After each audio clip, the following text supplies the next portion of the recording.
मेरे को ऐसा सब ब्लैंक लग रहा है अभी तो। गुड आफ्टरनून वसुधा जी। सब स्टूडेंट्स आ गए आपके। आप नहीं थे तो हमारी पढ़ाई नहीं हो रही थी। अभी अभी हाँ, हम ध्यान भी से शुरू। स्टार्ट होगी। सही बोला।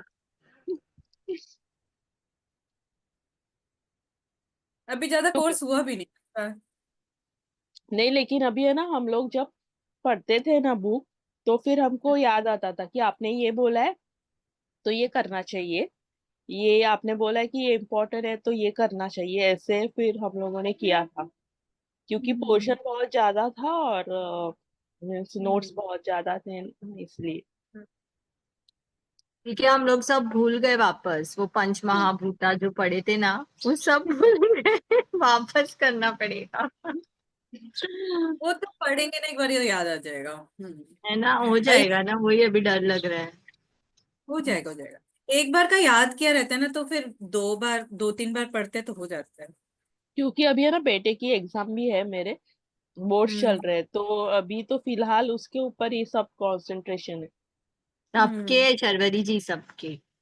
हाँ, बहुत लोगों के मीन्स बच्चे बोर्ड्स मेरे में भी है एक ना। बोर्ड्स है और एक फिफ्थ में है, उसका भी एग्जाम है फाइनल। अपन के एक पेपर दे दे। हेलो। म्यूट में नूतन जी आपका। म्यूट में ए। हो गया अनम्यूट हो गया अभी। हाँ, हो गया। ओके। दो तीन जैस्मीन, मिनट और। मुझे वस्त्र वस्त्र धोती सिखा प्लीज। हाँ, वस्त्र धोती, ठीक है। अरे यार, हमने मला होता ही वाईटीटीसी में नाही. ही सीखा। किती छान केलं हिने पटापट. काल शेट मी आपली टाकते निघते टाकते निघते. सब मेहनत है हमारी वाईटीटीसी की। तूने भी प्रैक्टिस किया इसलिए तो आ रहा है ना. ठीक है, चलो स्टार्ट। चलो चलो. वेट करें क्या थोड़े से देर और। हाँ. 3 बज के स्टार्ट कर। हेलो वसुधा जी। अब अनु हो ना। तो क्या नाम आया है? नहीं, पलश। ओके। चलना. मैंने कहा ये पलाश कौन है, देख अनु जैसे लग रहे हैं। He is my son. नहीं, चलेगा चलेगा। अभी क्या, उसकी मीटिंग्स चलती रहती है तो वो आ जाता है। सब अभी यही बात कर रहे थे, बच्चों का पढ़ाई चल रहा है। कल से बोर्ड्स है उसके। ओ. क्यों उसने आज इंग्लिश ये वो पेपर नहीं दिया? 10th है ना, 10th सीबीएसई। उसका कल से आईसीएससी। अच्छा। कल फर्स्ट पेपर है। आज नर्वस सिस्टम. ये बुक ना. हाँ ये वाले। थैंक गॉड, आज से थोड़ी पढ़ाई चालू होगी वसुधा जी। हम लोग सबको मिलकर वसुधा को कुछ गिफ्ट देना पड़ेगा. पार्टी करेंगे। डिजर्विंग। यस। पार्टी पार्टी वाड़ा में आ जाओ सब पार्टी के लिए. मैं सब अरेंजमेंट करती हूँ. क्या वो सात्विक आहार. फिर सात्विक आहार से नहीं चलेगा, मसाज थेरेपी सब चाहिए तो हम लोग आएंगे। मसाज. मसाज अभी सिखाया है एक दूसरे को करने का. तिल ऑयल लेके. मैं सिखा दिया एक दूसरे को। हेलो वसुधा जी। आप होगा ना। हेलो पूनम वसुधा जी. जी, कैसा रहा आपका? हाँ, ठीक रहा। बढ़िया। हेलो। अच्छा लग रहा है दोबारा से ऐसे क्लास में आके, है ना? सबके साथ। तुम्हारी हम्म. तुम्हारी क्लास में सबके साथ आके। आश्रम विजिट में गया हूँ और वहाँ पे। नूतन, सब अब तो मैं सबको जान गई हूँ। यस. एवर यंग लेडी हमारी. चढ़ा लो मेरे को झाड़ पे। अरे, सच्चाई बोल रहे हैं हम. योग शिक्षक कभी झूठ नहीं बोलते. नूतन, अगर वो झाड़ पे चढ़ सकते हैं दैट मीन्स वो यंगी है फिर। ये सही बोला। 100 100। चलो करें क्या स्टार्ट या वेट करें? नहीं नहीं नहीं स्टार्ट कर, चलो स्टार्ट करते हैं। Hi everyone. लेके प्रभु का नाम। चलो, मैं भी आज बहुत दिनों बाद बुक खोल रही हूँ तो मेरे को भी सब ब्लैंक ब्लैंक लग रहा है, तो पार्डन में अगर कुछ इधर उधर थोड़ा सा टाइम लगेगा रिकलेक्ट करने में। चलिए, तो नर्वस सिस्टम का मेडिकल एस्पेक्ट शुरू करते हैं। तो एक्चुअली नर्वस सिस्टम में ना काफी कुछ जो टीटीसी में पढ़ा था ना मेडिकल एस्पेक्ट में, उतना ही है, उससे ज्यादा कुछ नहीं है। जिसने वाईवीएन से टीटीसी किया हुआ है, तो वाईटीटीसी में जो था ना नर्वस सिस्टम का चैप्टर एनाटॉमी, उतना ही है, थोड़ा बहुत एक्स्ट्रा ही होगा। तो मे बी आप लोग के लिए वो रिवीजन ही होगा। तो नर्वस सिस्टम फर्स्ट पैराग्राफ में कुछ नहीं है एज सच इंट्रोडक्शन में। Second, it is called the master system. देखो, हमें भी पता है कि वो जैसे कि कंप्यूटर का सीपीयू होता है ना, processing unit, central processing unit, ऐसे ही हमारी बॉडी कंप्यूटर है, उसका सीपीयू है नर्वस सिस्टम। ठीक है, तो सारा कोऑर्डिनेशन का काम नर्वस सिस्टम करता है।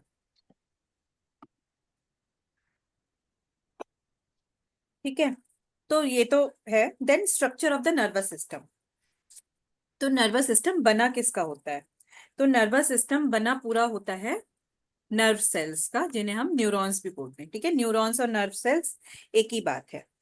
तो ये स्पेशल सेल्स होते हैं जो, जैसे सीपीयू होता है तो तार होते हैं ना मोबाइल के, कंप्यूटर से सीपीयू को अटैच करने वाला एक वायर होता है, कीबोर्ड से सीपीयू अटैच करने वाला एक वायर होता है, और सीपीयू से मॉनिटर को अटैच करने वाला एक वायर होता है, अगर हम कंप्यूटर देखते हैं तो। ठीक है, तो ऐसे ही नर्वस सिस्टम के जो न्यूरॉन्स हैं, सब अपने आप में एक सीपीयू हैं।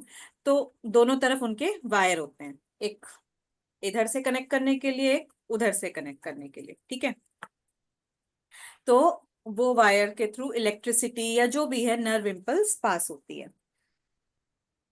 तो स्टिमुलस लेते हैं, स्टिमुलस मतलब कुछ भी जो इनपुट आया वो लेते हैं और आउटपुट देते हैं इन टर्म्स ऑफ कुछ एक्शन। ठीक है, तो नर्व्स मतलब जो नर्व, जो सारे न्यूरॉन्स होते हैं उनके जो वो निकले हुए होते हैं, जो वायर्स होते हैं, उसको सबको बंडल करके एक टाइप के वायर्स, एक टाइप के न्यूरॉन के वायर्स को बंडल करके उसको बोलते हैं नर्व्स। ठीक है, नर्व इज अ मतलब बंडल ऑफ फाइबर्स। ठीक है, फाइबर्स मतलब जो उनकी वायर्स होती हैं उनको फाइबर बोलते हैं। तो बहुत ज्यादा कंफ्यूज नहीं होने का उसमें। तो नर्वस सिस्टम की बेसिक यूनिट पूछे कोई तो क्या है? न्यूरॉन। और वो जो नर्व इम्पल्स होती हैं, जैसे इलेक्ट्रिसिटी पास होती है, वो भी इलेक्ट्रोकेमिकल होती हैं। इलेक्ट्रोकेमिकल क्यों? नॉट ओनली इलेक्ट्रिकल, क्योंकि वो बॉडी में इलेक्ट्रिसिटी कैसे जनरेट होती है? किसी ना किसी केमिकल रिएक्शन से। तो कोई कोई ना कोई केमिकल रिएक्शन हो रहा है जिससे वो इलेक्ट्रिसिटी जनरेट हो रही है और उसके थ्रू वो इम्पल्स पास हो रही है। तो यहाँ पे नेक्स्ट पेज पे नर्व न्यूरॉन का एक स्ट्रक्चर है।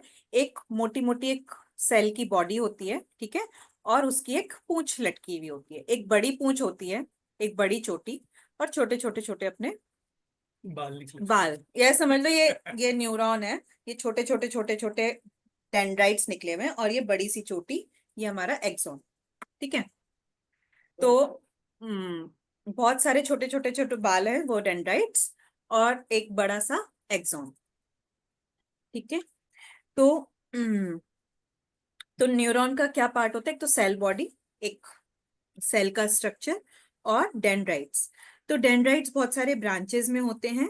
तो डेंड्राइट्स, डेंड्रॉन, ये एक ही बात है, मतलब एक डेंड्रॉन और बहुत सारे डेंड्राइट्स। ठीक है, तो एक्सॉन एक ही होता है तो उसे एक्सॉन ही बोलते हैं, एक्साइन एक्साइट नहीं बोलते। चोटी एक ही है। हाँ,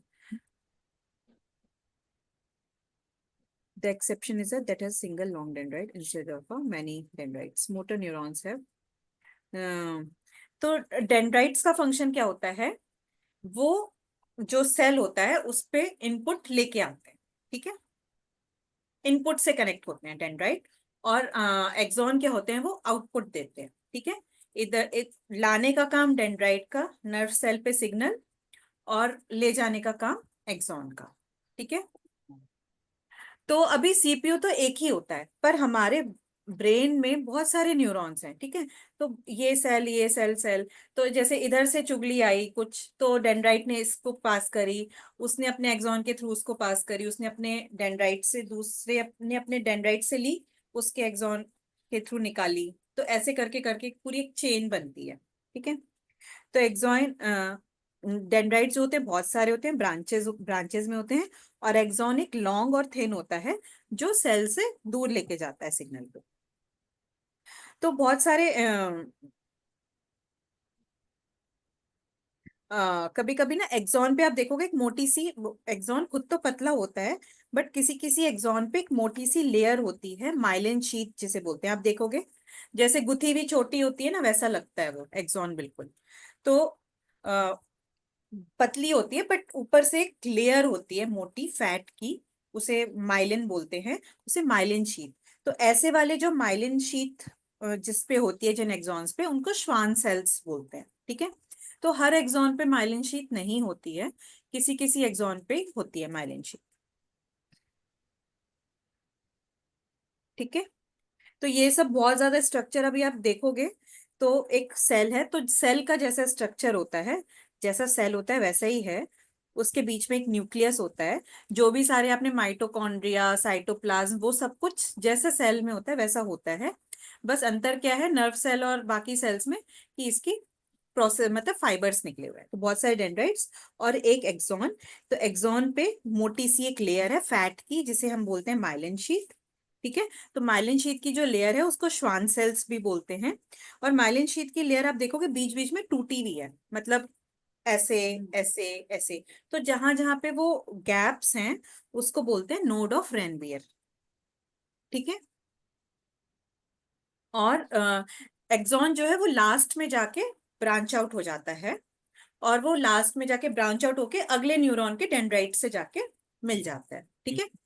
अगले न्यूरॉन के डेंड्राइट्स को जाके अपना सारा मतलब जो चुगली करता है वैसे समझ लीजिए, ठीक है। मतलब चोटी के नीचे के बाल खुले हुए हैं। हाँ हाँ, चोटी के नीचे के बाल खुले हैं, ऐसे समझ लो। तो वो दूसरे के सर में घुसे हुए हैं, पता नहीं। चलिए, तो overview of the nervous system. तो नर्वस सिस्टम दो उसमें डिवाइडेड है पार्ट्स में। एक तो सेंट्रल नर्वस सिस्टम और पेरिफेरल नर्वस सिस्टम, ठीक है। तो सेंट्रल नर्वस सिस्टम यानी कि अपना आया जो मेन अपनी कंट्रोल यूनिट है, जिसमें आता है अपना ब्रेन और स्पाइनल कॉर्ड, ठीक है। ब्रेन ब्रेन स्टेम और स्पाइनल कॉर्ड, ठीक है।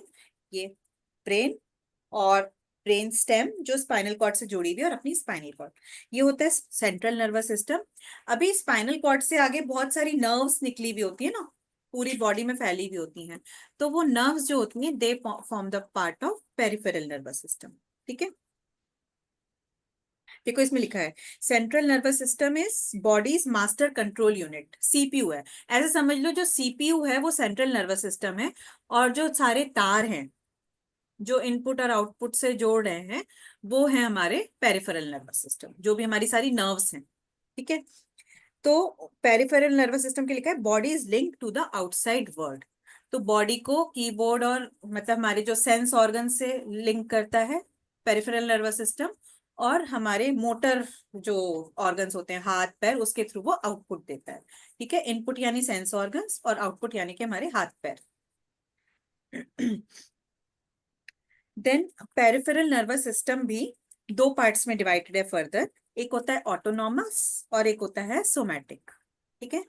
तो ऑटोनॉमस मतलब जो हमारे ऑटोनॉमिस, जो ऑटोमेटिक मोड पे चलता है, जिसमें हमारा कोई रोल नहीं है, ठीक है। तो जो इनवॉलेंट्री है, मतलब हम हमारी सोच से नहीं चलता है, वो अपने आप अंदर अंदर अंदर चल रहा है। तो जैसे कि हमारा सांस ली, तो जो भी हमारी नर्व्स निकल रही हैं जो ऐसे ऑर्गन से कनेक्टेड है, हार्ट से कनेक्टेड है, लंग से कनेक्टेड है, जो नर्व्स जाके, वो सब हैं ऑटोनॉमस नर्वस सिस्टम का पार्ट। और जो नर्व्स हमारे हाथ पैर से जुड़ी हुई हैं जाके, जिनको हम वॉलेंट्री कंट्रोल कर सकते हैं जिन एक्शंस को, वो पार्ट होती हैं सोमैटिक नर्वस सिस्टम का, ठीक है। अभी ऑटोनॉमस नर्वस सिस्टम भी फर्दर दो पार्ट में डिवाइडेड है, वो सिंपैथेटिक और पैरासिम्पैथेटिक। तो आपने ऑलरेडी पढ़ा हुआ होगा कि जो हमारे सारा जो भी प्रोसेस है जो इनवॉलेंट्री चल रहा है बॉडी में, वो बॉडी अपने आप ही कंट्रोल कर रही है ना। जब हार्ट बीट फास्ट होनी है तो बॉडी फास्ट करती है, और जब हमें सोना होता है तो रिलैक्स भी करती है बॉडी। तो वो एक नर्वस सिस्टम है, नर्वस सिस्टम का एक पार्ट है जो बॉडी को जगा के रखता है, और दूसरा एक पार्ट है जो टाइम पे जब सोना होता है तो बॉडी को शांत भी रखता है। तो एक है सिंपैथेटिक और एक है पैरासिम्पैथेटिक। दोनों ही हमारे ऑटोमेटिक मोड पे चलते रहते हैं, ऑन एंड ऑफ होता रहता है, बॉडी अपने आप करती रहती है। तो सिंपैथेटिक मतलब जो बॉडी को जगा के रखता है उसे बोलते हैं फाइट एंड फ्लाइट, ठीक है। और पैरासिम्पैथेटिक जो है, जो हमें थोड़ा सा काम डाउन करता है, उसे बोलते हैं रेस्ट एंड रिसेट, ठीक है ना, रेस्ट मोड बोलते हैं उसे। मुझे लगा स्लीप एंड ड्रीम। तो ये काम करता है बॉडी को और एनर्जी को कंजर्व करता है, ठीक है। अभी नेक्स्ट पेज पे आते हैं। ऐसा चार्ट आता है एग्जाम में, जिसके ऊपर छोटे छोटे क्वेश्चंस आते हैं। छोटे छोटे क्वेश्चन आई, अच्छा ये देखो, वैसे भी टीटीसी में आता था वो सब। टीटीसी में एनाटॉमी पार्ट ज्यादा आता था, और वाईएनटीसी में डिसीज वाला पार्ट ज्यादा आता है। मतलब टीटीसी में जस्ट वो आता था कि फिजियोलॉजी, बट आपको उससे बीमारी से कैसे कनेक्ट करना है वो वाला पार्ट ज्यादा पूछते हैं वाईएनटीसी में, ठीक है। तो जो नेक्स्ट होगा, तो अभी यहाँ डायग्राम में भी देख सकते हैं, ब्रेन और स्पाइनल कॉर्ड, और जो ब्रेन स्टेम है छोटा सा, वो पार्ट होता है सेंट्रल नर्वस सिस्टम, और जो सारी नर्व्स हैं, be it cranial nerves, be it spinal nerves, सभी पार्ट है हमारी पेरिफेरल नर्वस सिस्टम, ठीक है। तो नर्व्स दो प्रकार की होती है, सेंसरी नर्व्स और मोटर नर्व्स, ठीक है। तो सेंसरी नर्व्स जो सेंस ऑर्गन से कनेक्ट करती हैं ब्रेन को, और मोटर नर्व्स जो ब्रेन से हमारे मोटर ऑर्गन्स को कनेक्ट करती हैं, या फिर हमारे सारे और अदर ऑर्गन्स को कनेक्ट करती हैं। Sensory input. हाँ, सेंसरी यानी कि इनपुट, मोटर बस यानी कि एक बार आउटपुट। सॉरी हाँ, ये रिपीट करना भी लास्ट में जो आपने बोला है, कनेक्ट किसको कौन करता है? ठीक है। तो मतलब नर्व्स दो प्रकार की होती है, सेंसरी नर्व्स मतलब बहुत सारे डिविजन हैं, एक तो क्रेनियल और स्पाइनल नर्व्स, एक नर्व्स का प्रकार वो हो गया। जो ब्रेन से निकल रही है वो क्रेनियल नर्व्स, जो स्पाइनल कॉर्ड से निकल रही है वो स्पाइनल नर्व्स। बट सारी नर्व्स, एक और डिवीजन होता है सेंसरी और मोटर। सेंसरी मतलब जो सिग्नल लेके जा रही है, जो इनपुट वाली हैं, यानी कि हमारे सेंस ऑर्गन से ब्रेन को कनेक्ट कर रही है या स्पाइनल कॉर्ड को कनेक्ट कर रही है। और मोटर नर्व्स यानी कि जो हमारे मोटर ऑर्गन्स, हाथ पैर या फिर हार्ट, इस सबको कनेक्ट कर रही है, मतलब आउटपुट नर्व्स, ठीक है। तो अगर ग्रे मैटर, ये वाइट मैटर, ये भी मतलब एक्चुअली ये हम ब्रेन के अंदर तो हमने देखा नहीं है, ठीक है। तो ये सब कुछ बहुत उसको ना विजुअलाइज करके ही समझना पड़ता है। तो ऐसा समझ लीजिए, जो नर्व सेल्स इकट्ठे हैं, सारे नर्व सेल्स जो इकट्ठे हैं, तो उनका जो उनकी जो बॉडी है, जो हमने बोला ना कि एक बॉडी है उनकी, वो ग्रे कलर की दिखती है। और जो ये समझ लो ना, थोड़ा सा वहां डेंस एरिया है जहाँ पे सारे नर्व सेल्स इकट्ठे हैं, तो वो ग्रे एरिया है। और जो सारे नर्व्स बाहर निकले हुए हैं वो थोड़ा सा मतलब इतना डेंस एरिया नहीं है, तो वो व्हाइट दिखता है, तो दैट इज व्हाइट मैटर। और जहाँ सेल्स इकट्ठे हैं दैट इज ग्रे मैटर। तो व्हाइट मैटर नर्व फाइबर से बनता है। और तो ज्यादा उसको मतलब ना सोचने का जरूरत नहीं कि क्या कॉन्सेप्ट क्या है, तो क्योंकि वो कॉन्सेप्ट हम विजुअलाइज ही कर सकते हैं, समझ नहीं सकते एग्जैक्टली। तो जिसने ब्रेन को अंदर से देखा होगा वही उसको एग्जैक्टली समझ सकता है। अब डॉक्टर तो बनना नहीं है हमें। ठीक है। तो अभी एक एक करके सारे पार्ट्स हम पढ़ेंगे। तो सबसे पहले है ब्रेन, ठीक है। तो ब्रेन स्कल से प्रोटेक्टेड है, स्कल से, है ना, स्कल बॉक्स से, उसे हम क्रेनियम भी बोलते हैं। और ब्रेन कैसा दिखता है आप नेक्स्ट पेज पे देख सकते हैं, मशरूम जैसा, ठीक है।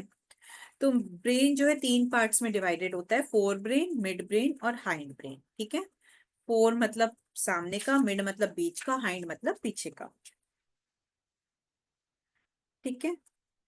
और जो ब्रेन स्टेम होती है, जो यहाँ वाला जो पार्ट होता है ना, जो ब्रेन से निकल के स्पाइनल कॉर्ड से, मेरे को तो मशरूम की जगह गोभी का फूल लगता है ब्रेन, है ना।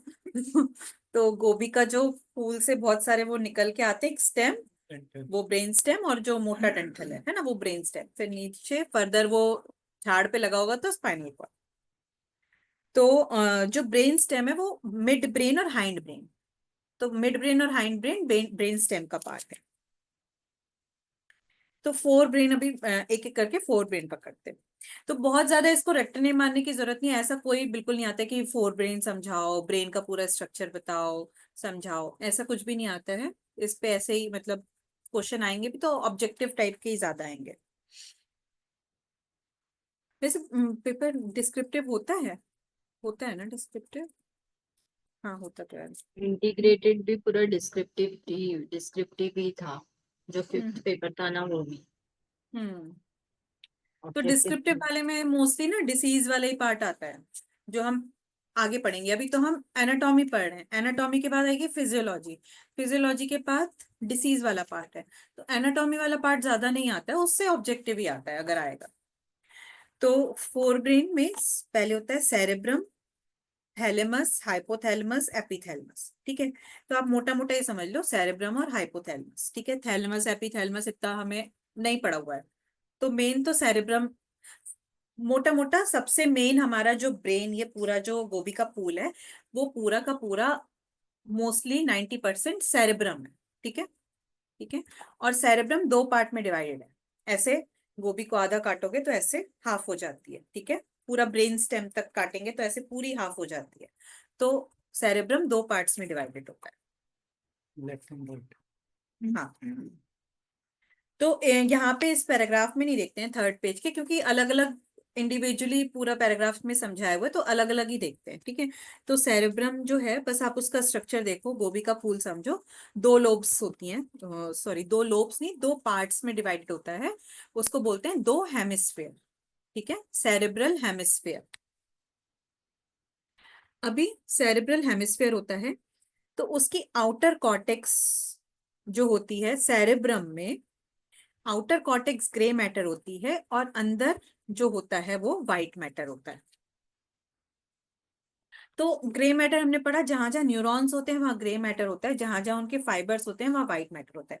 तो सेरेब्रम में ऊपर ऊपर सेल बॉडीज हैं, और सारी सेल बॉडीज के तार एक साथ अंदर को निकल के स्पाइनल कॉर्ड की तरफ को जा रहे हैं। तो वहां पे अंदर अंदर नर्व फाइबर्स हैं और ऊपर ऊपर न्यूरॉन्स हैं, ठीक है। तो ऊपर ग्रे मैटर है और अंदर व्हाइट मैटर है। तार बोल के एग्जाम। हाँ, डेंड्राइट्स भी तार हैं पर तो सेरेब्रम ब्रेन का सबसे लार्जेस्ट पार्ट है, जो हमें ये पूरा दिखता है बड़ा सा अपना, ये सेरेब्रम है, टुकड़ा। खोपड़ा। और मोस्टली सारे सेंसेस जो होते हैं वो सेरेब्रम में होते हैं। तो सेरेब्रम में आप देखेंगे कि बहुत सारे ऐसे वो ग्रूव्स से हैं, पिक्चर में देखेंगे ना ऐसे ग्रूव्स से हैं, तो उनको गायराए और सल्काए बोलते हैं। उसमें ज्यादा घुसने का जरूरत नहीं है। तो सेरेब्रम दो पार्ट्स में डिवाइडेड होता है, राइट और लेफ्ट हेमिस्फीयर। और उन दो हेमिस्फीयर को जो कनेक्ट करती है, एक स्ट्रिप होती है फाइबर्स की, उसको बोलते हैं कॉर्पस कैलोसम। ये वर्ड याद कर लीजिए, कभी कभी पूछ लेते हैं कि राइट और लेफ्ट लेफ्ट हेमिस्फीयर को कनेक्ट करने के लिए एक नर्व्स की स्ट्रिप होती है जिसे बोलते हैं कॉर्पस कैलोसम। यहाँ पे लिखा है ना? ये जो है ना अच्छा थर्ड अच्छा। थर्ड पॉइंट का सेकंड थर्ड लाइन पे लिखा है। अच्छा, ये सब रटने का जरूरत नहीं है, राइट साइड का क्या कंट्रोल करता है, लेफ्ट साइड का क्या कंट्रोल करता है, ठीक है। अ, तो कहते हैं ना कि किसी का राइट ब्रेन ज्यादा एक्टिव है, किसी का लेफ्ट वाला। कोई लोग आर्टिस्टिक ज्यादा होते हैं और कोई लोग इंटेलिजेंट ज्यादा होते हैं, किसी मतलब हर एक के अंदर कुछ खास होती है ना बातें। तो उस हिसाब से कहते हैं कि किसी का राइट ब्रेन एक्टिव है, किसी का लेफ्ट ब्रेन एक्टिव है। तो मतलब यहाँ पे आप देख भी सकते हो डायग्राम में, हर एक हेमिस्फेयर में लोब्स होती हैं, ठीक है। तो एक frontal lobe, parietal lobe, occipital lobe and temporal lobe, ठीक है, एक दो तीन लोग चार। मतलब क्या होता है? लोब मतलब वो जैसे दोनों हेमिस्फेयर में ये सारी लोब्स होती हैं, तो वो उस फंक्शन को देखती हैं। जैसे कि ऑसिपिटल लोब अगर देखें तो वो विजुअल, वो हमारा जो आंखों का फंक्शन को देखती है। टेम्परल लोब जो है वो देखो, यहाँ टेम्पल रीजन वाला जो पार्ट है वो टेम्परल लोब होती है, तो वो हमारी टेम्पल रीजन और हमारे ईयर्स को, हमारे सुनने के फंक्शन को कंट्रोल करती है। ऑसिपिटल लोब यहाँ कहीं होती है आंखों के पीछे, तो वो आईज के फंक्शन को कोऑर्डिनेट करती है। और फ्रंटल लोब मतलब सामने वाली, और इधर यहाँ की पेराइटल लोब। तो ऐसे 4 लोब्स होती हैं। ठीक है, तो आगे लिखा हुआ है। तो फ्रंटल लोब ब्रेन के फ्रंट में होती है और वॉलेंट्री मूवमेंट्स को करती है, जैसे कि हमारा बोलना, ठीक है, हाथ पैर वगैरह, थिंकिंग वगैरह। ये सब बहुत ज्यादा रटने का जरूरत नहीं है, ठीक है, बस फ्रंटल लोब याद कर लीजिए। उसमें बहुत कुछ लिखा हुआ है, थिंकिंग, इंटेलिजेंस, मूड, स्मेल, ये सब कुछ याद नहीं करिए। देन लिम्बिक सिस्टम एक वर्ड लिखा हुआ है कि फ्रंटल लोब में ही अंदर डीप में एक लिम्बिक सिस्टम होता है जो हमारे इमोशनल बिहेवियर को कंट्रोल करता है। दैट्स इट, इतना ही लाइन याद कर लीजिए। देन आती है पेराइटल लोब, ठीक है। तो फ्रंटल लोब ये है, फ्रंटल लोब के पीछे पेराइटल लोब होती है, और वो हमारा अगेन बहुत कुछ इसमें याद करने की जरूरत नहीं, बहुत सारे फंक्शंस लिखे हुए हैं उसके, टेम्परेचर, पेन, टच वगैरह। मेन मतलब टेम्परेचर और पेन याद कर लीजिए। देन टेम्परल लोब तो मैंने बताई यहाँ पे होती है, जो टेम्पल रीजन होता है ना, इधर साइड होती है, और वो मेन किसको, ऑडिटरी एंड हियरिंग फंक्शन, ठीक है, सुनना और बोलना, उसको कंट्रोल करती है। देन ऑसिपिटल लोब आंख के पीछे वाली बैक में होती है, और वो हमारी विजुअल को करती है। ऑसिपिटल वर्ड जहाँ पे भी आए वो देखने से रिलेटेड होता है, टेम्परल वर्ड जहाँ पे भी आए वो सुनने से रिलेटेड होता है। तो ये ब्रेन का जो अभी हम फोर ब्रेन पढ़ रहे हैं, तो फोर ब्रेन का सबसे बड़ा पार्ट है सेरेब्रम, ठीक है। देन एक पार्ट आता है बेसल गैंग्लिया। अभी हमने पढ़ा ये पूरा जो सबसे मेन हिस्सा है 90% सेरेब्रम है। इसमें ऊपर ग्रे मैटर है, अंदर सारे व्हाइट मैटर है, ठीक है।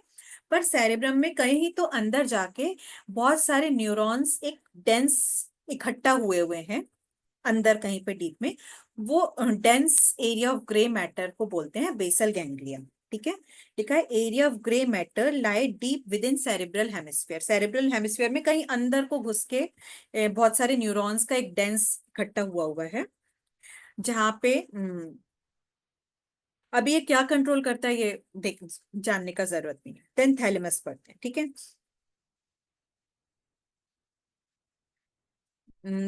थैलेमस भी कुछ ऐसा खास नहीं है, हाइपोथैलेमस और हाइपोथैलेमस बेसल गैंग्लिया, ये सब कुछ ऑलमोस्ट मतलब ब्रेन के अंदर, सेरेब्रम के अंदर कहीं डीप में बहुत सारे न्यूरॉन्स इकट्ठा हैं और वो कुछ खास फंक्शन बॉडी का कर रहे हैं, ठीक है।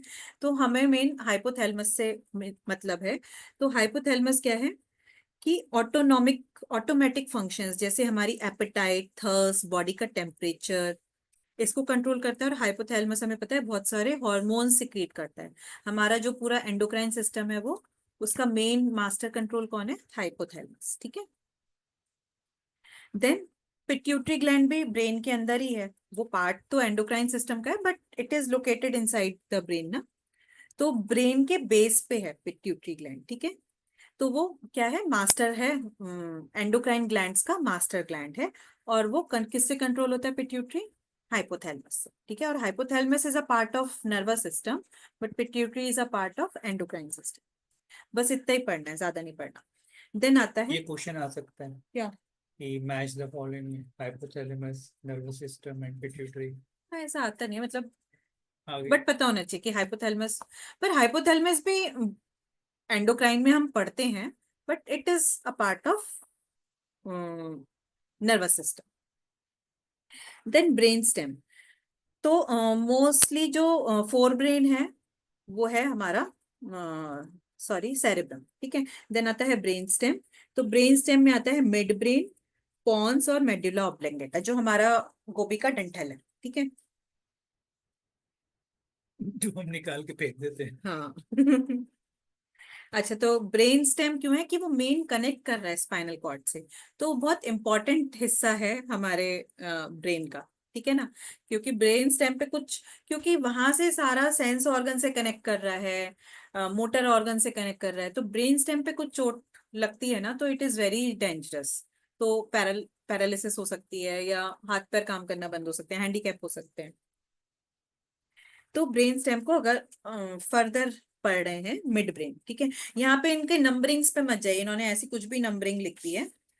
पहले ब्रेन स्टेम के पार्ट में बोल रहे हैं मिड ब्रेन, और फिर मिड ब्रेन को अलग से इन्होंने 7th नंबर दिया हुआ है। तो ऐसे कोई पूछने भी नहीं वाला है वाईटीसी में कि ब्रेन का पूरा स्ट्रक्चर बताओ, तो जस्ट एक रिवीजन के लिए।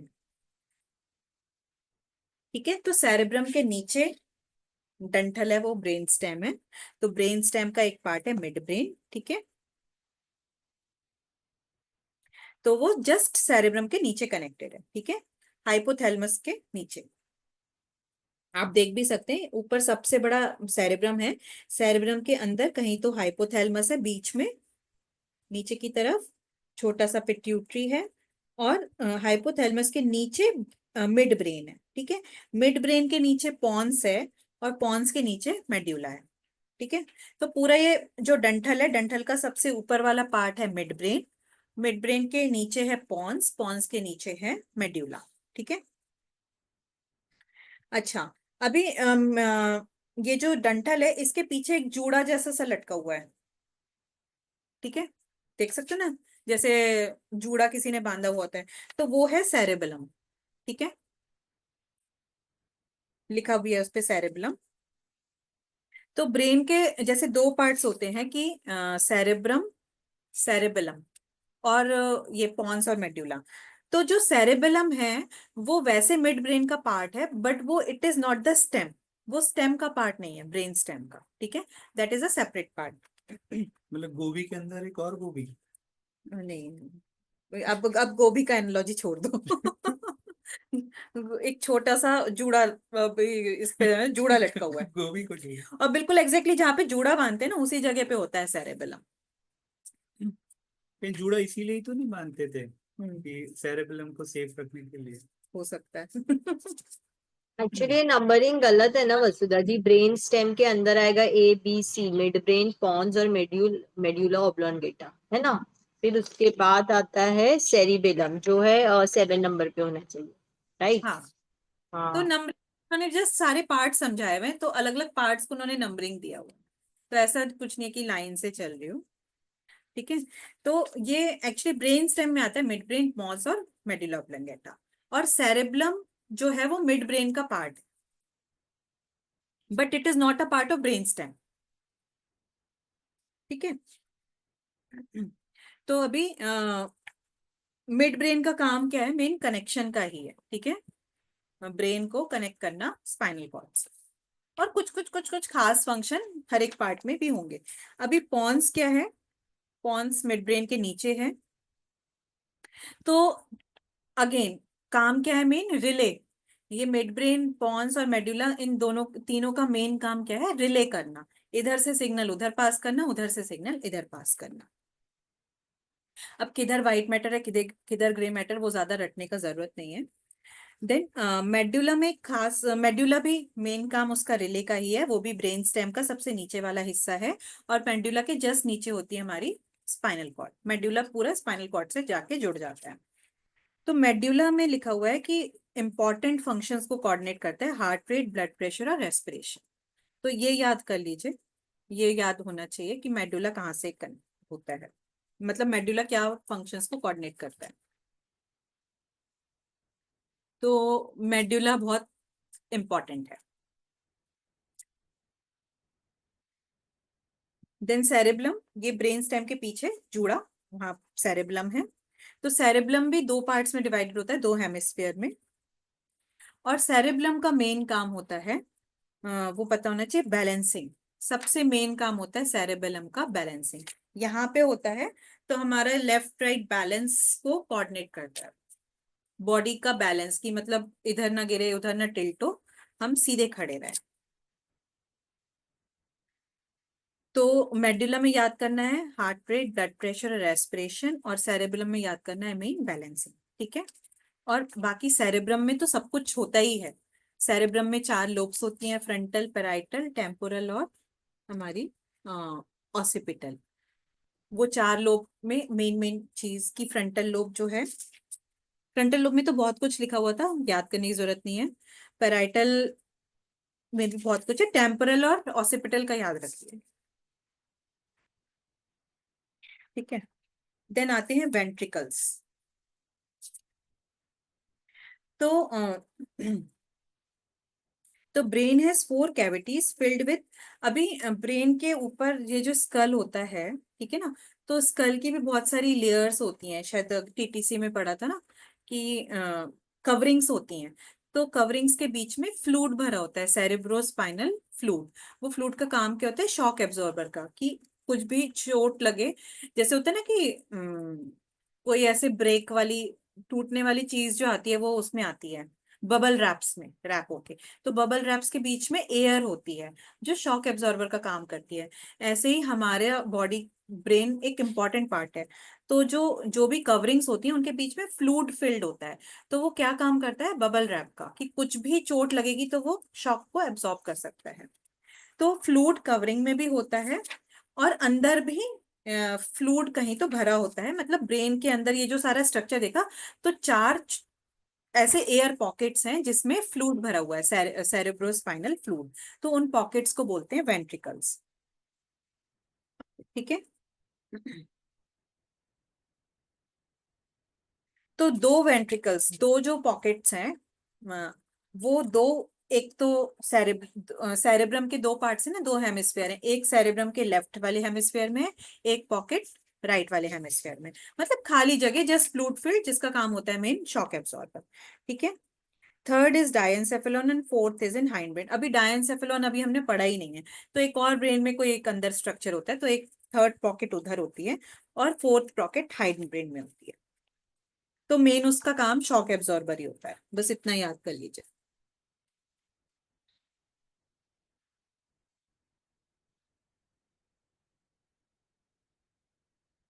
ठीक है। तो अभी मेड्यूला जुड़ जाता है स्पाइनल कॉर्ड से। तो spinal cord is a downward extension of brain. तो सिलिंड्रिकल होती है, पूरा ब्रेन से लेके नीचे हमारे बेस तक आती है वो। और किसके अंदर एनक्लोज्ड होती है स्पाइनल कॉर्ड हमारी? Spinal column. हाँ, वर्टिब्रल कॉलम के अंदर वो, जैसे ब्रेन हमारा क्रेनियम के अंदर प्रोटेक्टेड रहता है, ऐसे हमारी स्पाइनल कॉर्ड भी हमारे वर्टिब्रल कॉलम के अंदर प्रोटेक्टेड है। ठीक है। तो spine extends from the base of the skull to the pelvic region. ठीक है। तो स्पाइनल कॉर्ड से ब्रेन से कितनी नर्व्स निकलती हैं? 12 nerves, 12 pairs of cranial nerves, अभी आई थिंक आगे पढ़ेंगे। और स्पाइनल कॉर्ड से 31 पेयर्स ऑफ नर्व्स निकलती हैं, 31। ठीक है। तो स्पाइनल नर्व्स बोलते हैं। उसमें से 8 जो होती हैं, अभी वो हमने जो स्पाइनल कॉलम का डिविजन्स पढ़े ना, कि 7 सर्वाइकल वर्टिब्रे होती हैं, थोरैक वर्टिब्रे होती हैं, लंबर वर्टिब्रे होती हैं, सैक्रल और कॉक्सियल रीजन। तो ये अगेन याद करने की जरूरत नहीं है सर्वाइकल रीजन से कितनी नर्व्स निकल रही हैं, थोरैक से कितनी निकल रही हैं, बस टोटल 31 पेयर्स ऑफ नर्व्स होती हैं। इसका भी आगे लिखा हुआ है कि सेंसरी फाइबर, मतलब स्पाइनल नर्व्स में भी सेंसरी और मोटर दोनों फंक्शन होते हैं, सेंस ऑर्गन से भी कनेक्ट करना है और ऑब्वियसली मोटर ऑर्गन से भी कनेक्ट करना है, बस इतना याद कर लीजिए। अभी लिखा हुआ है सबसे लास्ट लाइन में एक पेज पे, it is a centre for many reflex actions and minimises the load of brain. तो स्पाइनल कॉर्ड का मेन काम है कि बहुत सारे रिफ्लेक्स एक्शंस होते हैं, अल्टीमेटली सब ब्रेन से ही कोऑर्डिनेट हो रहा है। ठीक है। सबकी सारी बातें ब्रेन से कोऑर्डिनेट होती हैं, बट कुछ रिफ्लेक्स एक्शन होते हैं। अभी गरम तवे पे हाथ लग गया तो एकदम से ब्रेन तक जाएंगे, होता है ना कि ऊपर तक बात लेके जाएंगे तो टाइम लग जाएगा, हाथ तो तुरंत हटाना है। तो चलो स्पाइनल कॉर्ड से ही चलो वो ले लिया परमिशन, जाके स्पाइनल कॉर्ड से परमिशन लेना आसान है, जल्दी से काम हो गया। तो स्पाइनल कॉर्ड ऐसे रिफ्लेक्स एक्शंस को कि तुरंत से एक्शन लेना है, तो ऐसे काम के लिए स्पाइनल कॉर्ड होती है और ब्रेन का लोड कम करती है। मतलब एक होती है ना कि एक प्रिंसिपल होती है, एक वाइस प्रिंसिपल होती है, तो स्पाइनल कॉर्ड सारा काम अल्टीमेटली प्रिंसिपल देखेगी, बट वाइस प्रिंसिपल काम थोड़ा सा आसान कर देगी। बहुत सारे काम कुछ ऐसे हैं कि वाइस प्रिंसिपल के लेवल पे ही हो जाएंगे।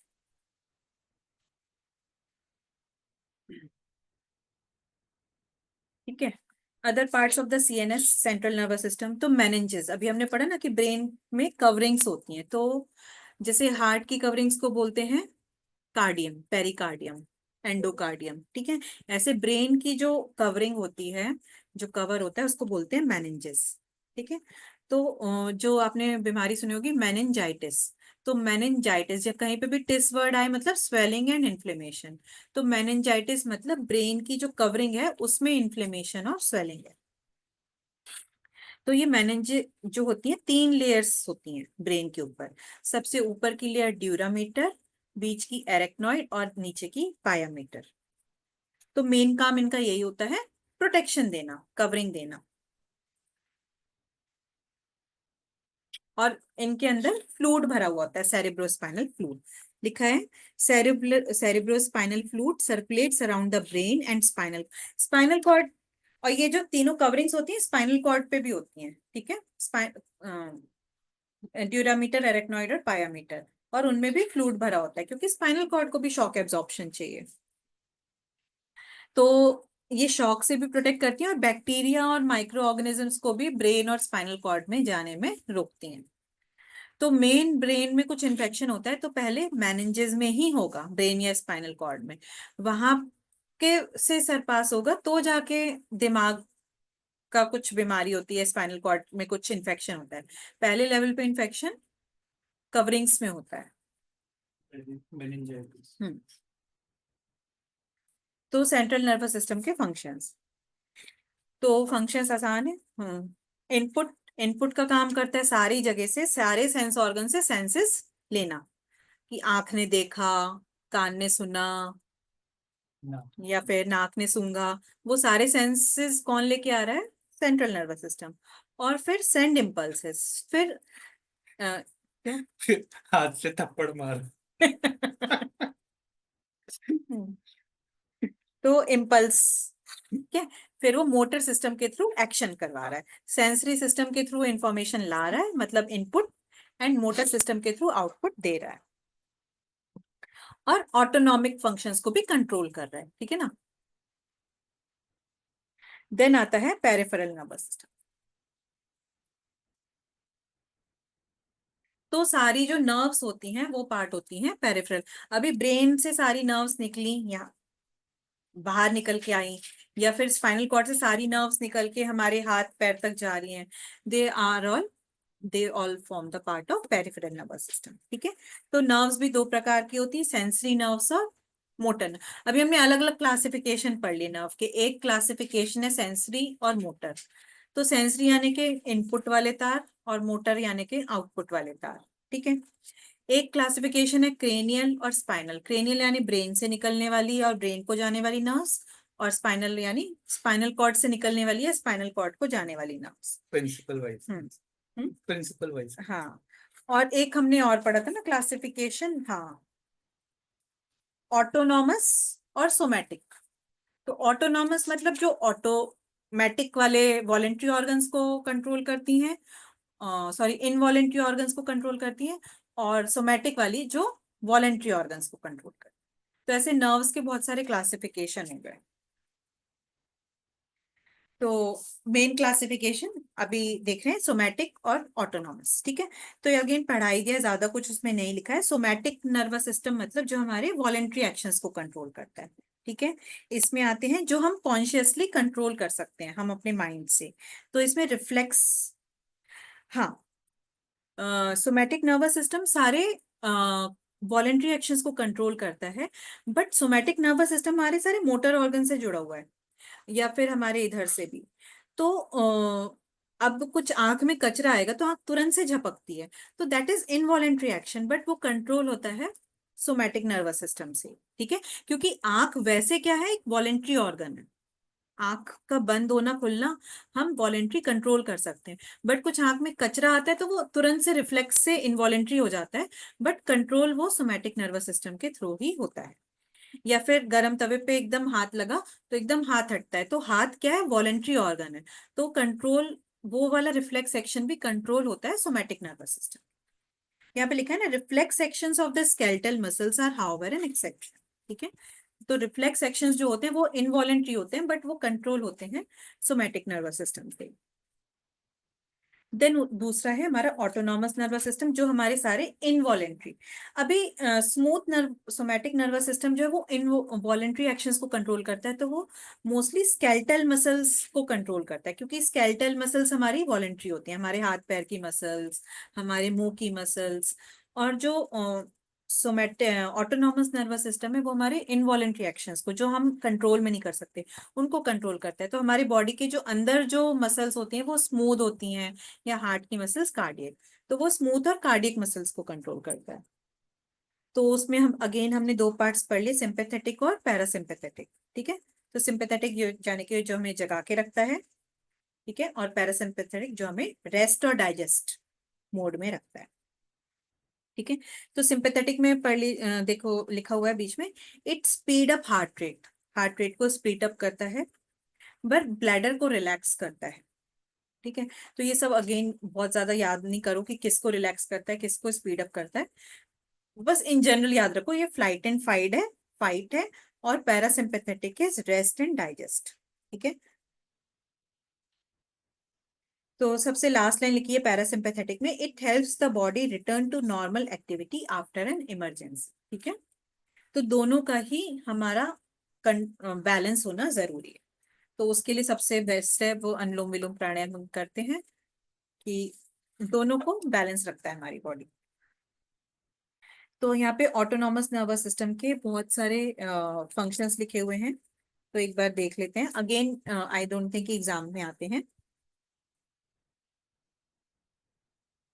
अभी देखो ऑटोनॉमस नर्वस सिस्टम में सभी कुछ आएगा, ठीक है, सिंपैथेटिक और पैरासिम्पैथेटिक दोनों आएंगे, ठीक है।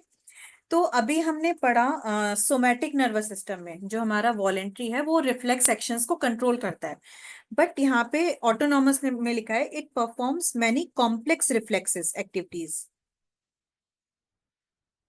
तो वो वाली जो रिफ्लेक्स एक्शन थी कि आंख झपकी, हाथ एकदम से उठा, वो सारे हमारे वॉलेंट्री ऑर्गन्स थे, पर अंदर भी अंदर बहुत सारे इनवॉलेंट्री ऑर्गन्स जो अंदर के ऑर्गन्स हैं वहां पे भी कुछ कुछ रिफ्लेक्स एक्टिविटीज रहती हैं जो थोड़ी सी कॉम्प्लेक्स होती हैं, कि हार्ट कॉन्ट्रैक्ट हो रहा है, रिलैक्स हो रहा है, कुछ एकदम से होता है ना कि कुछ एकदम से डर लगा तो अंदर से होता है ना एकदम से धक धक धक धक चालू हो जाती है, कुछ डरावना चीज देखी एकदम से, रात को तेज आवाज आई तो एकदम से आंख खुलती है, तो एकदम हार्ट बीट फास्ट हो जाती है, तो वो भी एक हार्ट का रिफ्लेक्स एक्शन हो गया, तो तुरंत से तो वो कंट्रोल करता है हमारा ऑटोनॉमस नर्वस सिस्टम।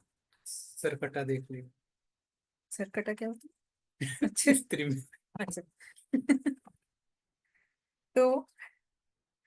तो मेन ऑटोनॉमस नर्वस सिस्टम के सारे फंक्शंस हम पढ़ ही चुके हैं। जो सिंपैथेटिक और पैरासिम्पैथेटिक हैं वो सब हैं कि सिंपैथेटिक नर्वस सिस्टम बॉडी को स्ट्रेसफुल सिचुएशंस के लिए प्रिपेयर करता है, वो भी जरूरी है, ठीक है, और पैरासिम्पैथेटिक हमें स्लो डाउन करता है at the end of the day. और डाइजेस्ट इसमें लिखा है यूरिनोजेनाइटल और डाइजेस्टिव सिस्टम को वो रिलैक्स,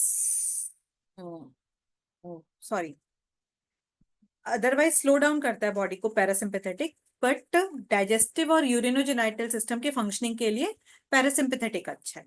मतलब हमारा डाइजेशन और हमारा जो एक्सक्रीशन है वो तब अच्छा होगा जब हम थोड़े से शांत होंगे। तो जब हम स्ट्रेस में होते हैं व्हेन, तो हमारा डाइजेशन और एक्सक्रीशन प्रोसेस थोड़ा सा डिस्टर्ब हो जाता है। तो यहाँ पे एक वर्ड दिया हुआ है 11th पेज पे, पैरासिम्पैथेटिक को पीस मेकर भी बोलते हैं, ठीक है ना।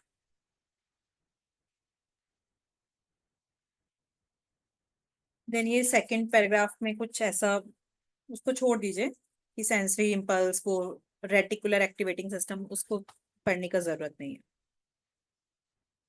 अब लिखा है some interesting facts related to nervous system. Again ये कुछ ऐसा एग्जाम में नहीं आने वाला है, जस्ट इंटरेस्टिंग फैक्ट्स हैं, जस्ट फॉर मतलब किसी को कोई क्यूरियस है तो उसके लिए।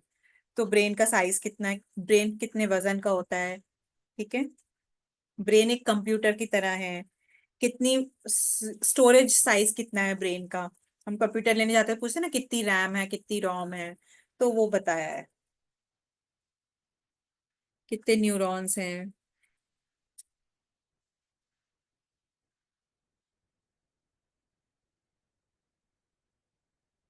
जैसे मेसोकॉलम ट्रोफल्स में नहीं आएगा ना?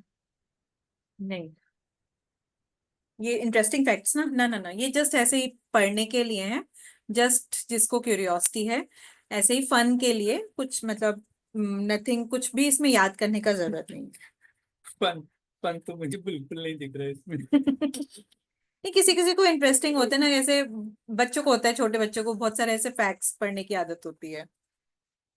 इसमें एक एंड पॉइंट है 12th पेज पे, brain doesn't work on the heart, heart works on the brain. तो ये एक पॉइंट एक थोड़ा सा इंटरेस्टिंग है कि हार्ट अपने आप हार्ट की बीट को कंट्रोल करने के लिए हार्ट के पास अपने आप एक इलेक्ट्रॉनिक डिवाइस होती है, जिसे बोलते हैं हार्ट का अपना एक पेस मेकर होता है। ठीक है। तो मतलब हार्ट के पास अपना खुद का एक छोटा सा सीपीयू है कि, बट अल्टीमेटली ब्रेन से कंट्रोल होता है, बट हार्ट अपने आप को खुद को कंट्रोल कर सकता है। तो ब्रेन को हार्ट की जरूरत ज्यादा है, हार्ट को ब्रेन की जरूरत कम है। ब्रेन को 1 सेकंड भी ब्लड ऑक्सीजन नहीं मिलेगी ना, तो ब्रेन 1 मिनट भी ब्रेन को अगर ऑक्सीजन नहीं मिलेगी तो ब्रेन सेल्स डाई होना शुरू हो जाएंगे। और ऑक्सीजन कौन प्रोवाइड कर रहा है? हार्ट, ब्लड के थ्रू। तो ब्रेन को वो कह रहे हैं कि ब्रेन को ज्यादा जरूरत है हार्ट की, हार्ट को नहीं है। एक बार को ब्रेन चला जाएगा तो हार्ट फिर भी अपना काम कर सकता है अपने पेस मेकर से, बट हार्ट चला गया तो ब्रेन काम नहीं कर सकता।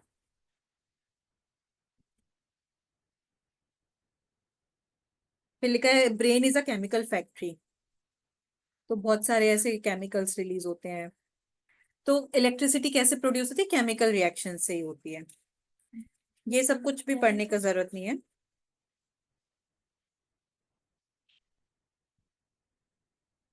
एक यहाँ पे टी पॉइंट लिखा है 13th पेज पे, the heart and lungs have more relation with the death. The brain may have life but the person may be dead. When the brain dies it is called cerebral death. ठीक है।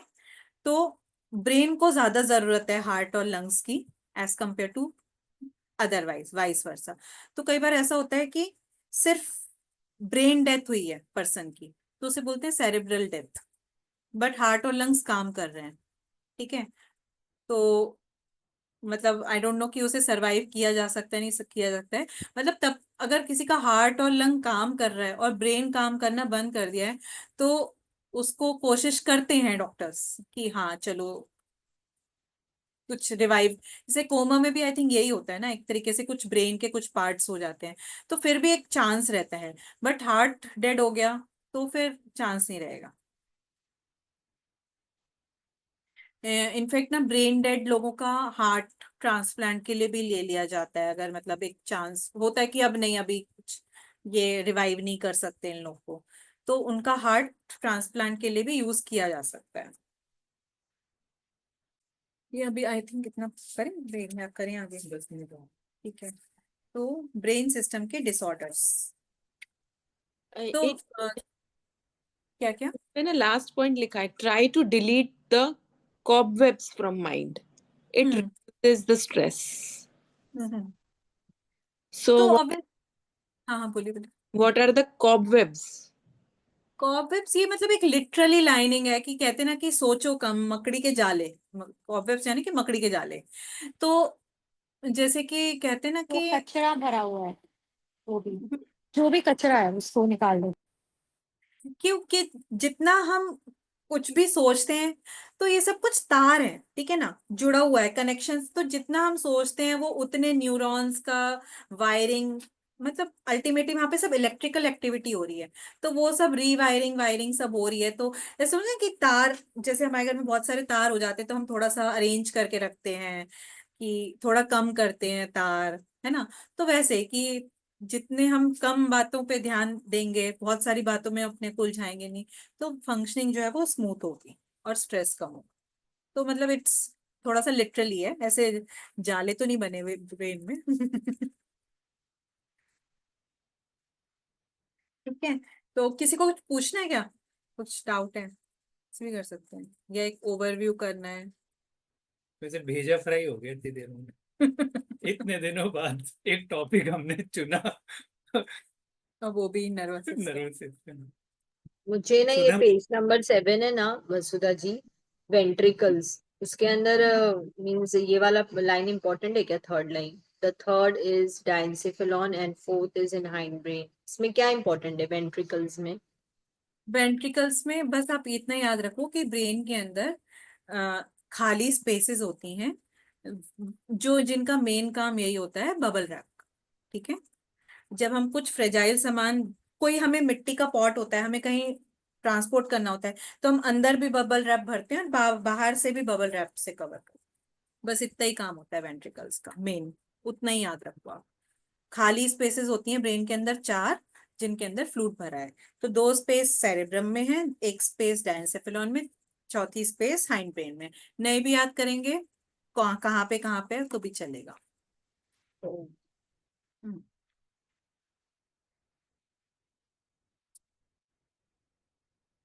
ठीक है, तो main एक overview करूं क्या, या क्योंकि डिसीजेस वाला फिर अलग से ही ले लेंगे ना, क्योंकि फिर बाद में एक डिसीजेस। मिनट, सुधा सुधा मूर्ति जी कुछ कहना चाह रही हैं लेकिन आवाज नहीं आ रही है। Nervous आपका, system disorders. हाँ वो कल से शुरू करेंगे ना फिर, क्योंकि वो फिर वो एक पूरा अलग वो टॉपिक हो जाएगा। सुधा जी आपकी आवाज नहीं आई, आपने कुछ कहा। आप टाइप कर अभी लो। भी नहीं आ रही, आपका निकला हुआ है वायर।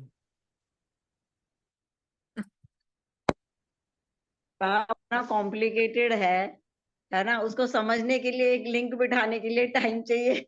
उसके बाद ही क्वेश्चन आएगा कि क्या पूछे क्या नहीं। हाँ।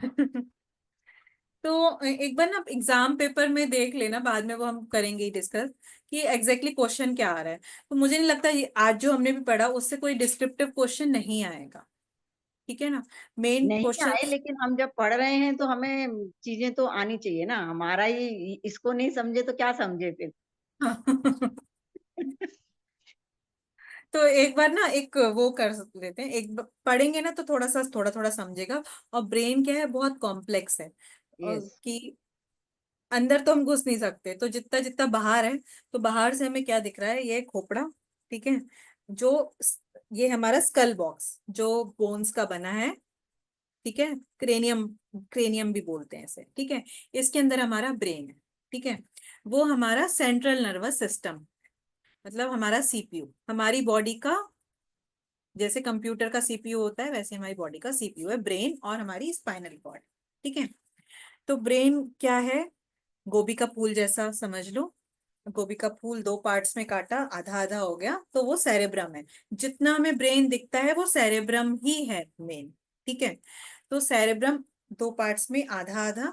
सेरेब्रम में 4 लोब्स होती हैं, हर एक दोनों हेमिस्फेयर में, दोनों हेमिस्फेयर में दोनों तरफ, क्योंकि 2 आंख 2 नाक 2 कान है ना हमारे, तो दोनों तरफ दो दो दो दो हैं। तो एक होती है फ्रंटल लोब, ठीक है, वो बहुत सारे फंक्शंस कोऑर्डिनेट करती है। उसके पीछे होती है एक पैराइटल लोब, वो कुछ फंक्शंस कोऑर्डिनेट करती है। अब कौन सी लोब कौन से, वो आपको ज्यादा याद करने की जरूरत नहीं है। एक होती है यहाँ पे दोनों साइड टेम्पोरल लोब, जो हमारे सुनने के फंक्शन को करती है कंट्रोल, और आंखों के पीछे की साइड होती है ऑसिपिटल लोब, जो हमारे विजुअल को कॉन्टेक्ट कंट्रोल करती है, ठीक है। तो ये हमारा सेरेब्रम, ठीक है।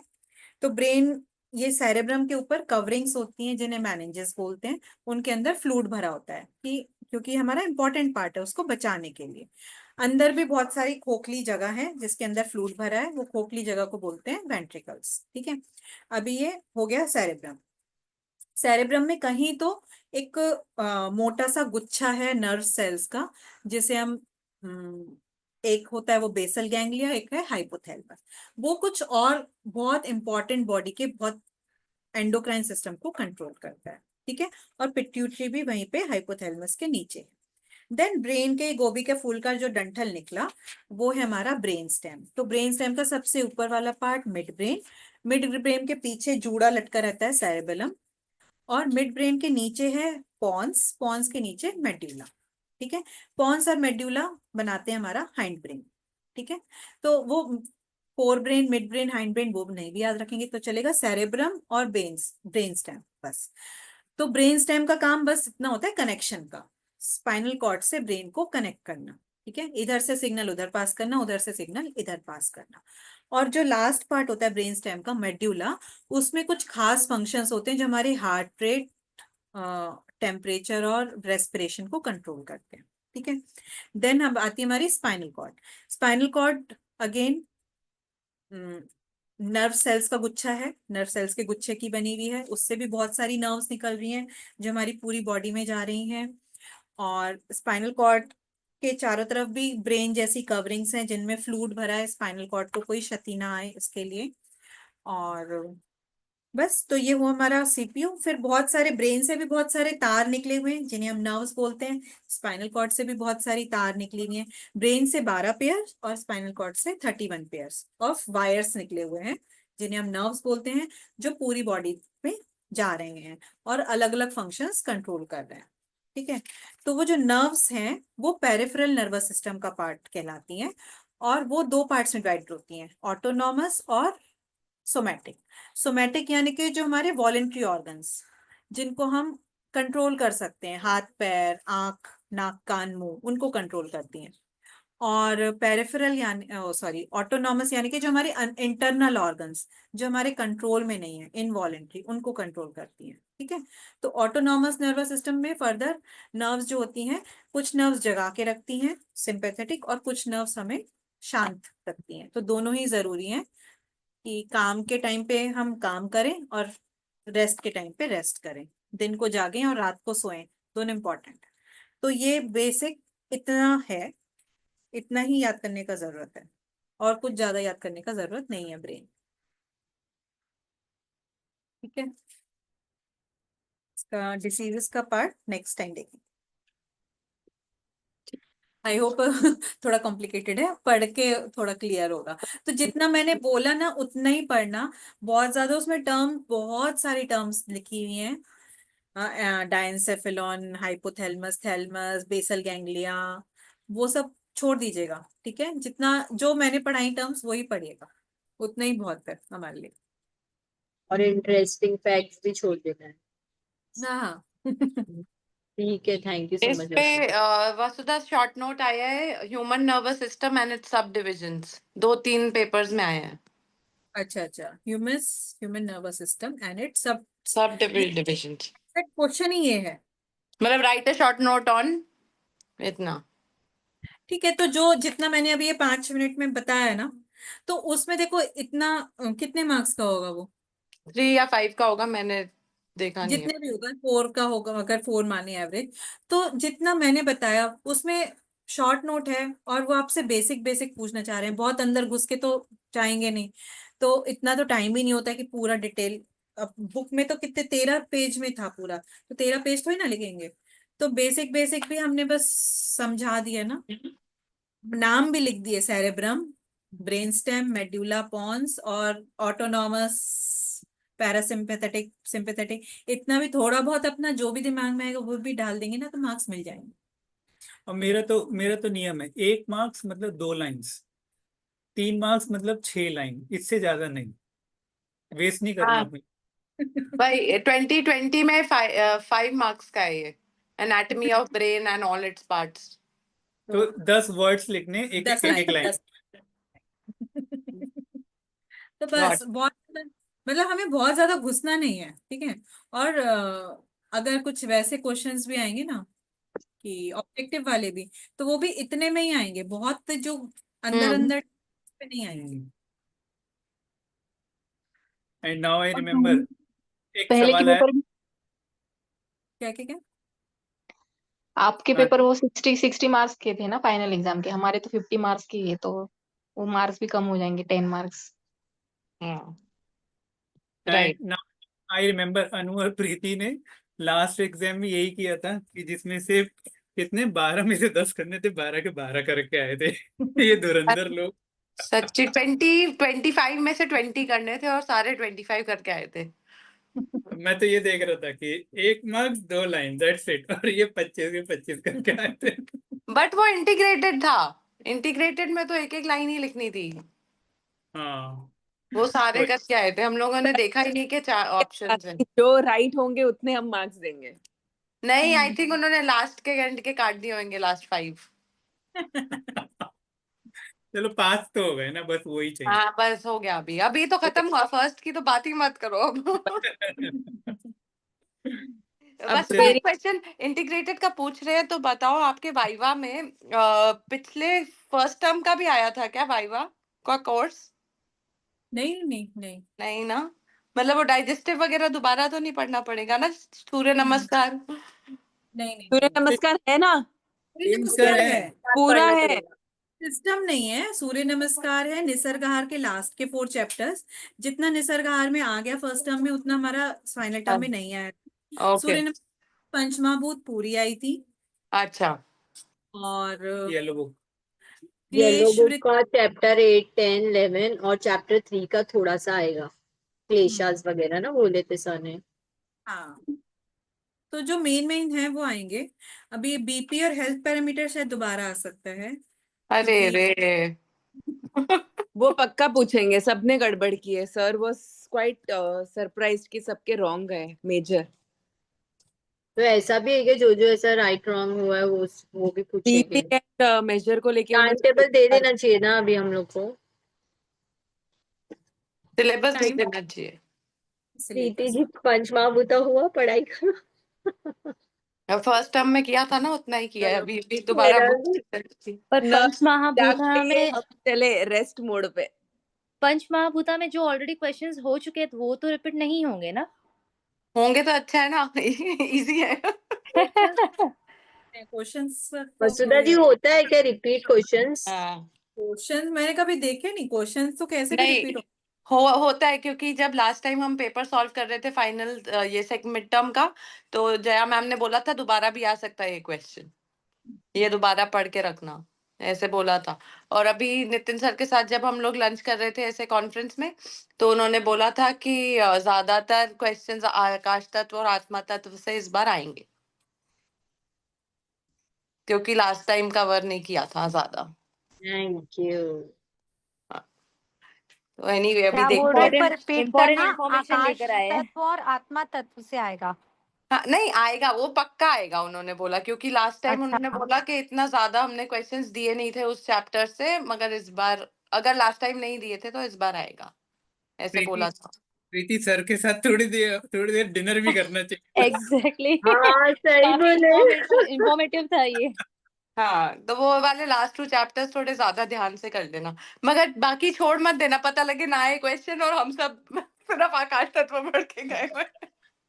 और एक पूरे रिजल्ट क्वेश्चन में ब्रेन आकाश का, तक। वसुधा जी एक क्वेश्चन आया हुआ है ब्रेन का, एनाटॉमी ऑफ ब्रेन, और हाँ उसके सारे पार्ट्स बताने हैं। तो 2020 में उसमें, हाँ वही मैंने भी पढ़ा है। तो हाँ उसमें क्या दे देंगे हम, क्या तो करना वही है? तो प्रीति ने भी तो वही क्वेश्चन बोला ना, वही आया हुआ है। तो वही जो अभी अच्छा, मैंने बताया कि देखो कितना 4 या 5 मार्क्स का आएगा मैक्सिमम। तो अभी हमारी एनाटॉमी 13 पेज की है यहाँ पे, तो पूरा तो हमें एक्सप्लेन नहीं करना। तो मोटे मोटे जो पार्ट्स है ना, कि ब्रेन का एक फोर ब्रेन होता है, सॉरी एक सेरेब्रम होता है, एक ब्रेन स्टेम होता है, ठीक है ना।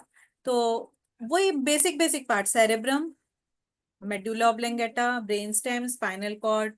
तो ये जो बिग बिग चीजें बताई ना, तो अंदर घुस घुस के नहीं एक्सप्लेन करना है। बेसिकली आपने अभी जो लास्ट में ओवरव्यू करके दिया उसी को भी हम उस तरह से रिप्रेजेंट कर देंगे तो भी आई थिंक कवर हो जाएगा, राइट?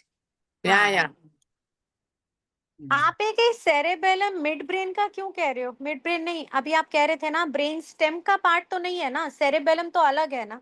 हाँ हाँ, तो एक्चुअली वो सेरेबेलम यहाँ पे इन्होंने बोला भी नहीं है मिड ब्रेन का पार्ट है, तो आप उसे छोड़ ही दो। ब्रेन स्टेम का पार्ट तो नहीं है, क्योंकि स्टेम स्टेम के पीछे लटका हुआ है हाँ, वो। उसके तो सिर्फ 3 है। तो उसमें घुसो मत कि वो किसका पार्ट है, वो ब्रेन का पार्ट है, बस इतना है। ब्रेन के 4, मतलब सेरेब्रम एक पार्ट है, देन मिड ब्रेन है, पॉन्स है, मेड्यूला है, और एक सेरेब्रम है। तो ये 5 वैसे भी इन्होंने तो सारे बस पार्ट्स लाइन वाइज करके बताए हुए हैं, ऐसे इन्होंने बताया नहीं कौन मिड ब्रेन कौन हाइड ब्रेन। तो आप ऐसे ही बता दो, जो पार्ट याद है वो लिख दो। पर ये नहीं कि हाँ पहले स्पाइनल कॉर्ड, फिर सेरेब्रम, फिर बीच में ब्रेन स्टेम, थोड़ा सा मतलब लाइन वाइज। Obviously, हाँ। वो अपनी टीटीसी की येलो बुक में अच्छे से दिया हुआ है शायद ये चीज। नहीं, इसमें भी अच्छे से है, मतलब इससे भी पढ़ सकते हैं। मगर येलो बुक जो टीटीसी की है उसमें एक्स्ट्रा इन्फॉर्मेशन बहुत ज्यादा है। हाँ, उसमें ज्यादा इन्फॉर्मेशन। और जो चलो सर ने पीपीटी शेयर की है ना, उसमें तो बहुत इंफॉर्मेशन है। क्या हमें वो करना है कि वो स्किप कर दें? बहुत नहीं नहीं नहीं, कुछ है उसमें। वो तो डॉक्टर की होगी ना पीपीटी। नहीं, सर ने अपनी शेयर की थी ना, उन्होंने मैं हमेशा पढ़ाया सर था से एक्स्ट्रा क्वेश्चन क्लास। पूछती हूँ मनीषा, मैं हमेशा सर बोलते हो खाली ऐसी रखो साइड में, आप लोग को एक्स्ट्रा इन्फॉर्मेशन के लिए जो जितना बुक बुक में है बस वो ही आएगा। हाँ क्योंकि वो मैं बहुत हमेशा कंफ्यूजन हो रहा था, वो पढ़े ये पढ़े, मतलब इतना ज्यादा लग रहा था कि कंफ्यूजिंग। तो मुझे मगर उससे क्लैरिटी जरूर आ रही थी, बट लग रहा था अब ये वाला लाइन लिखना है या उसमें से लेकर लिखें, वो नहीं नहीं नहीं, समझ आ रहा। ओनली बुक से पढ़ो। देखो 4 मार्क्स के पेपर में कितनी लाइनें लिखोगे, जितना इंफॉर्मेशन है उतनी लिख देना, ठीक है ना। तो जिसके पास ज्यादा है वो ज्यादा लिख सकते हैं, जिसके पास कम है वो कम में भी 4 मार्क्स मिल जाएंगे। बट काम की इंफॉर्मेशन कितनी लिखी है, बस उतना मेन है। एक छोटा ऐसे बताओ, फंक्शन अगर बोलते हैं नर्वस सिस्टम का, 2-3 लाइन में क्या बोलोगे आप? और फिर उसमें इसका भी फंक्शन बताना। आपका जो नर्वस सिस्टम में 2 आ गए ना, दोनों पार्ट्स के अलग अलग अगर हमें लिखने हैं, पेरिफेरल और सेंट्रल नर्वस सिस्टम, इनके अलग अलग फंक्शंस पूछते हैं। तो ये 3 का आप मुझे एक बार बताओगे एक एक लाइन में क्या लिखना है? देखो, ब्रेन का फंक्शन, ब्रेन एक ऐसे समझ लो सीपीयू है, ठीक है। तो सीपीयू का काम होता है इनपुट डिवाइसेस से कोऑर्डिनेट करना और आउटपुट को आउटपुट देना। तो ब्रेन का मेन फंक्शन पता है कि सेंसरी ऑर्गन से सारा सेंसेस लेना, परसेप्ट, और उसे परसीव करना कि भाई क्या है कैसा है, ठीक है। फिर ये एक फंक्शन है। दूसरा फंक्शन है आउटपुट देना, कि कंट्रोल करना कि हाँ भाई हाथ चलाना है, पैर चलाना है, आंख बंद करनी है, सांस लेनी है। हर चीज ब्रेन ही कंट्रोल कर रहा है ना। टेम्परेचर बॉडी का मेंटेन कर रहा है हमारा। अगर आपको ज्यादा मार्क्स का है, तो आप ज्यादा, अभी सेंसरी ऑर्गन मैंने एक वर्ड में बोल दिया, आपको ज्यादा फैलाना है तो उसे टच, टेस्ट, स्मेल, विजन और हियरिंग, वो अलग अलग, आप अलग अलग लिख सकते हो। Temperature control, breath rate control करता है ना। तो ये सब अलग अलग फंक्शंस हो गए ब्रेन के। और पैरा ऑटोनॉमस और सोमेटिक का तो यही ना, सोमेटिक वाला हमारे वॉलेंट्री एक्शंस को कंट्रोल करता है, ऑटोनॉमस हमारे इनवॉलेंट्री को कंट्रोल करता है। तो मेन काम इतना ही है, ठीक है। तो बहुत उसको फैलाने का जरूरत नहीं है, इतना भी लिखेंगे तो मार्क्स मिल जाते हैं। और पेरिफेरल के लिए क्या फंक्शन बताएं? पेरिफेरल का ही तो बताएं। पेरिफेरल के ही 2 पार्ट्स है ना, हाँ सोमैटिक हाँ, और सोमैटिक और ऑटोनॉमस। या तो सोमैटिक का फंक्शन लिख दो, वो वॉलेंट्री एक्शंस को कंट्रोल करता है, और ऑटोनॉमस कंट्रोल करता है इनवॉलेंट्री एक्शंस को। फिर उसे और फर्दर एक्सप्लेन करना हो तो वॉलेंट्री एक्शंस में कुछ कुछ रिफ्लेक्स एक्शंस भी आ जाते हैं, कि आंख में कचरा गया तो आंख फड़की, तो वो वॉलेंट्री नहीं है, but it is controlled by somatic. और ऑटोनॉमस में आ गया हमारा इनवॉलेंट्री, सारा हमारा हार्ट रेट, हमारा डाइजेशन, हमने खाना खाया तो हम थोड़ी ना कह रहे हैं पेट को तू डाइजेस्ट कर, पेट अपने आप अंदर अंदर चल रहा है ना डाइजेशन, यूरिन अपने आप बन रहा है, अपने आप अर्ज हो रही है निकलने की। तो ये सब कुछ ऑटोमेटिकली चल रहा है अंदर, तो दैट इज ऑटोनॉमस। तो वो पूरा पेरिफेरल में आ गया। ठीक है। Sensory nerve and motor nerve को भी मेंशन कर दें क्या सोमैटिक में? सोमैटिक में ऐसा सच नहीं करो, सेंसरी नर्व्स, मोटर कर सकते हैं, बट जरूरत नहीं है। जो मतलब टेबल बना ना उसमें दिया हुआ है, इसलिए मैं पूछ रही हूँ। वो कौन जो सा बुक में एक वो जो पूरा पिक्चर बना हुआ है ना, उसके अंदर छोटा सा लिखा हुआ है सेंसरी ऑर्गन एंड जो मोटर करती है, वो सब लिखा हुआ है उसके अंदर। कौन से पेज पे? पेज, एक सेकंड, बुक तो मैंने अभी एक सेकंड निकाल के बताती हूँ। सेकंड काम तो करते हैं, पे होगा।